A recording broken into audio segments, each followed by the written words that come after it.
تحل الفنانة المغربية بسمة بوسل ضيفة على برنامج عندي سؤال، والمذيع عبر قناة المشهد، ويقوم بتقديمه الإعلامي محمد قيس.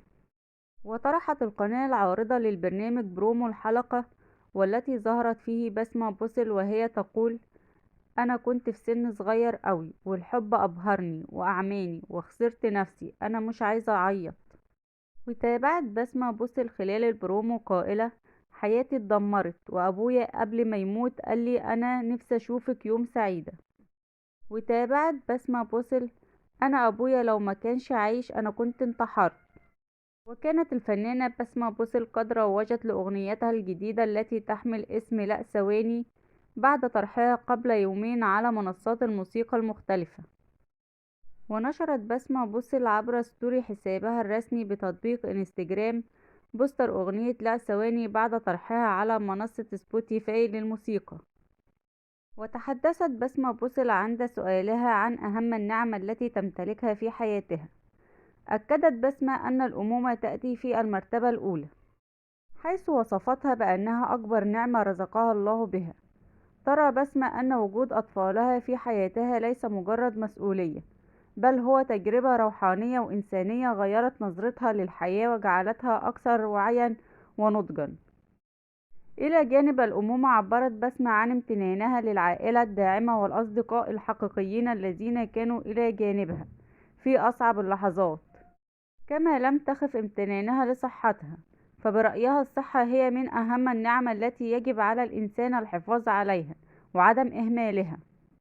بالإضافة إلى ذلك، تحدثت عن موهبتها الغنائية، معتبرة أنها نعمة أخرى لم تقدرها في السابق كما ينبغي، ولكنها اليوم تدرك قيمتها وتعرف أن لكل شيء توقيته المناسب.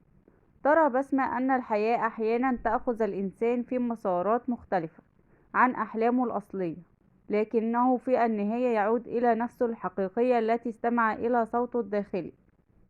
وتحدثت بسمة بصراحة عن تجربتها مع الحب، وكيف أنها كانت في البداية تمتلك شخصية قوية ومستقلة، لكنها وجدت نفسها تتغير عندما وقعت في الحب لأول مرة في مجتمع يقدس الزواج ويراه إنجازا أساسيا للمرأة.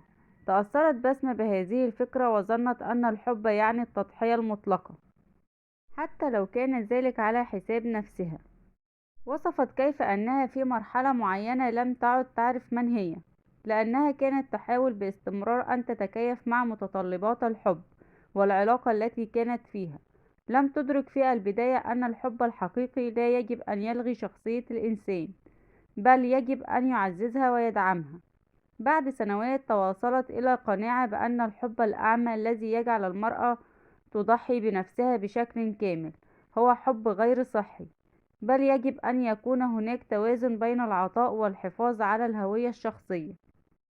أعربت بسمة عن تأييدها لفكرة التعارف قبل الزواج، لكنها ترى أن هذا التعارف يجب أن يكون في إطار رسمي مثل الخطوبة، بحيث يكون واضحا للأهل. فهي تعتقد أن الشفافية في العلاقات العاطفية قبل الزواج أمر ضروري، لأنه يساعد الطرفين على اتخاذ قرارات واعية